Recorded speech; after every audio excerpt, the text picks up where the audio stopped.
Hello friends, welcome to our YouTube channel. And आज के इस वीडियो में हम एमपी डीएलएड सेकेंड ईयर का 2024 का प्रीवियस ईयर का क्वेश्चन पेपर डिस्कस करने वाले हैं, संज्ञान अधिगम और बाल विकास।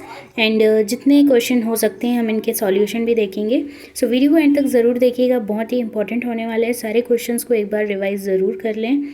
एंड चैनल में न्यू है तो चैनल को सब्सक्राइब करके बेल आइकन को क्लिक ज़रूर कर लें। वीडियो को लाइक ज़रूर कर दीजिएगा। एंड कोई भी डाउट आए तो आप कमेंट सेक्शन में पूछ सकते हैं। सो आइए स्टार्ट करते हैं। यहाँ पर ऑब्जेक्टिव है फर्स्ट, एंड इसमें पूछा गया है तो विस्मृति दो प्रकार की होती है, एक सक्रिय विस्मृति और दूसरी निष्क्रिय विस्मृति। तर्क की परिभाषा क्या है? तो तर्क एक ऐसी प्रक्रिया है जिसमें विचारों तथ्यों के आधार पर किसी निष्कर्ष पर पहुंचा जाता है। एंड नेक्स्ट है बहिष्कार का एक प्रभाव बताइए। सो मानसिक तनाव एवं असमानता बहिष्कार के प्रभाव में आ जाएंगे। एंड नेक्स्ट है कहानी कथन का एक उद्देश्य लिखिए। तो एक उद्देश्य में आप लिख सकते हैं विद्यार्थी या जो श्रोता हैं उनमें मूल्यों का विकास करना। इस तरह से आप कहानी कथन के उद्देश्य को लिख सकते हैं। नेक्स्ट है गिलिगन ने नैतिक विकास की कितनी अवस्थाएं दी हैं? तो इन्होंने 3 अवस्थाएं दी हुई हैं, पूर्व पारंपरिक, पारंपरिक और उत्तर पारंपरिक अवस्थाएं। ओके, सो इंग्लिश मीडियम के जो स्टूडेंट्स हैं वो भी इस तरह से लिख सकते हैं। एंड नेक्स्ट है एमसीक्यूज क्वेश्चन जो यहाँ पर पूछे गए हैं वो है लेखन से संबंधित अधिगम कठिनाई है। सो डिस्ग्राफिया है। शिक्षा की प्रक्रिया नामक पुस्तिका किसकी है? तो ये जेरोम एस ब्रूनर की है। पियाजे ने संज्ञानात्मक विकास की कितनी अवस्थाएं बताई हैं? तो 4 अवस्थाएं बताई हैं। हम सब जानते हैं कौन कौन सी हैं वो अवस्थाएं, कितने कितने वर्ष की होती हैं। एंड नेक्स्ट है वॉल्टर अनुसार प्रारंभिक अवस्था में बच्चे किस साधन के द्वारा भाषा सीखते हैं? तो प्रकृति द्वारा, चित्रों द्वारा, अनुकरण द्वारा, इन्हीं के माध्यम से बच्चे जो हैं वो भाषा को सीखते हैं। सो ऑप्शन नंबर 4 इसका करेक्ट आंसर हो जाएगा। एंड नेक्स्ट है कार्ल ग्रूस ने खेल के कितने प्रकार बताए हैं? तो कार्ल ग्रूस ने तो 4 इसका करेक्ट आंसर हो जाएगा, option number B. And next है फिल इन द नेक्स्ट हम फिल इन द ब्लैंक्स में आते हैं। फिल इन द ब्लैंक्स में पहला क्वेश्चन है अधिगम का मुख्य नियम कौन सा है? तो मुख्य नियम में हमने देखा है कि अधिगम के 2 तरह के नियम होते हैं थॉर्नडाइक के अनुसार। एक तो मुख्य नियम होता है, एक गौण नियम होते हैं।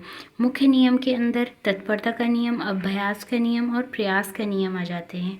तो शायद हमें इन तीनों का ही नाम इसमें लिखना चाहिए।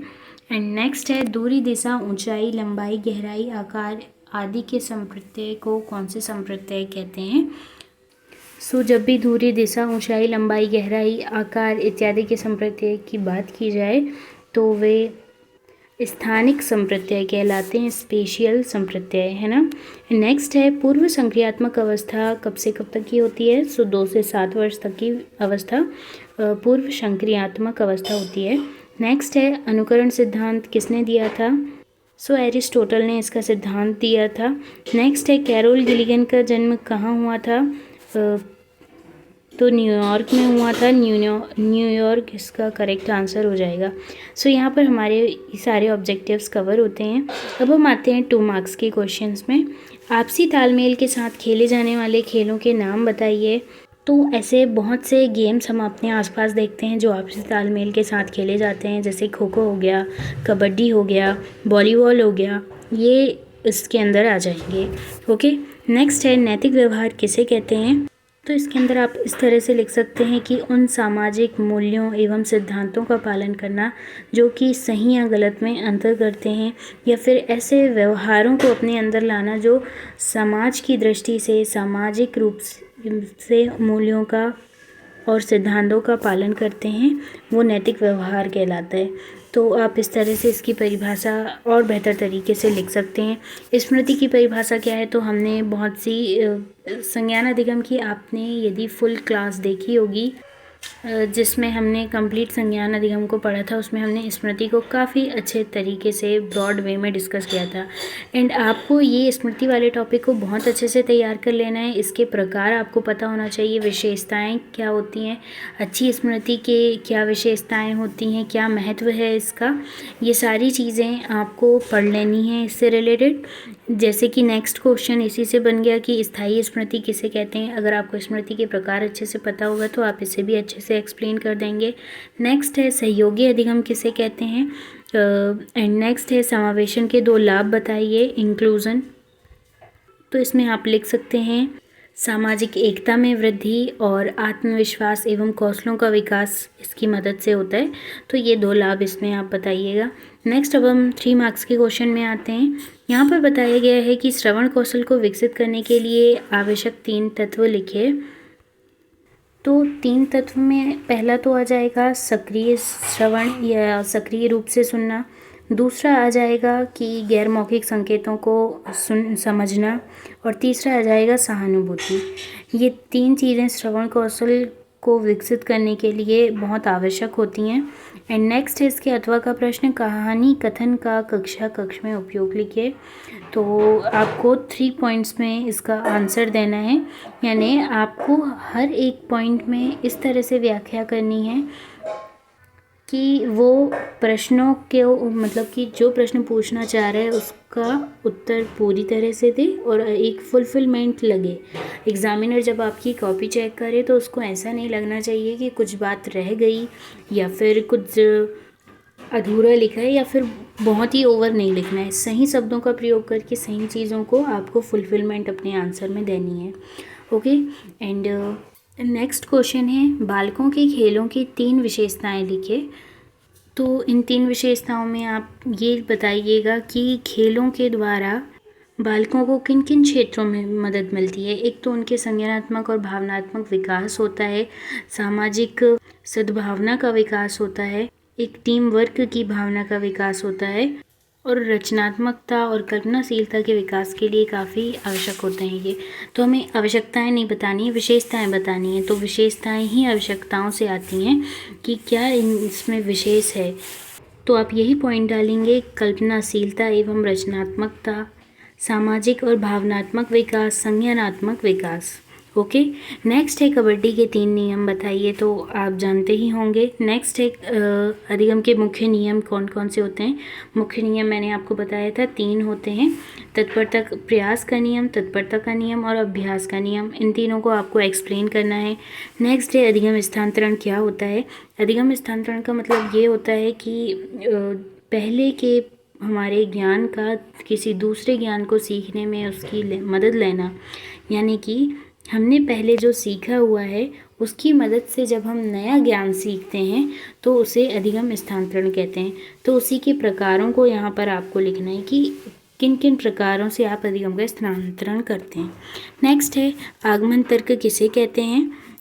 तो आगमन तर्क क्या, तर्क टॉपिक को हमने पहले क्लासेस में डिस्कस किया हुआ है। अगर आपने वो क्लास नहीं देखी होगी तो उसे ज़रूर देख लीजिएगा। आगमन तर्क किसे कहते हैं हमें इसमें ये बताना है, और निगमन तर्क किसे कहते हैं। तो तर्क के प्रकारों के अंदर ये दोनों चीज़ें आ जाती हैं, तो उसकी मदद से आप इन्हें एक्सप्लेन करिएगा। नेक्स्ट है मस्तिष्क के कार्य क्या क्या होते हैं, सूचना प्रक्रम के चरण क्या हैं। ओके। नेक्स्ट है श्रवण कौशल का महत्व लिखिए। 4 अंक का प्रश्न है ये। नेक्स्ट है सामाजिक अधिगम सिद्धांत के कारक बताइए। और फिर 16वां प्रश्न है ब्रूनर के सिद्धांतों की विशेषताएं लिखिए। बहुत ही ज़्यादा पूछा जाने वाला क्वेश्चन है ये। एंड नेक्स्ट है ब्रूनर के सिद्धांत का शिक्षा में क्या योगदान है, और सामाजिक सांस्कृतिक विकास की मान्यताएं क्या क्या हैं, वाइगॉस्की की सिद्धांत की प्रमुख विशेषताएं क्या हैं, सक्रिय अनुबंधन सिद्धांत की क्या विशेषताएं हैं, भाषा विकास को प्रभावित करने वाले कौन कौन से कारक होते हैं, एंड चिंतन के क्या प्रकार हैं, चिंतन के उपकरण कौन से होते हैं, अधिगम की कठिनाइयाँ कितने प्रकार की होती हैं, सूचना प्रक्रम का उपागम का उपयोग लिखिए। और इस तरह से ये हमारा संज्ञान अधिगम का पेपर होता है। तो आपने जितना भी चीज़ें अभी तक की पढ़ी हैं उसमें आप रिकॉल करिए कि क्या ये सारे क्वेश्चंस जो हैं वो आपसे बन रहे हैं, क्या आपका जो नॉलेज है वो इन सारे क्वेश्चन में इम्प्लीमेंट हो पा रहा है, क्या आप सभी प्रश्नों के उत्तर लिख पा रहे हैं। इन सारी चीज़ों को आप इन प्रश्नों के ज़रिए सोचिए, सर्च करिए और पढ़िए, है ना।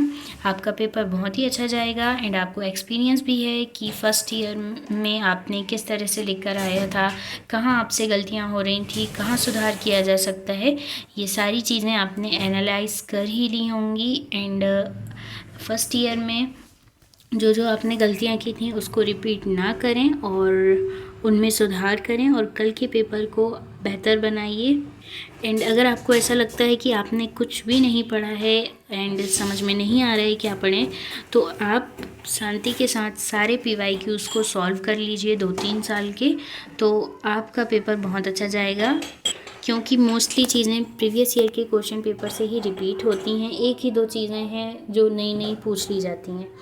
तो आई होप कि ये वीडियो आपके लिए हेल्पफुल रहा होगा। सो वीडियो को लाइक ज़रूर कर दीजिएगा एंड कोई भी डाउट हो तो आप कमेंट सेक्शन में पूछ सकते हैं। मिलते हैं नेक्स्ट वीडियो में। Thanks for watching.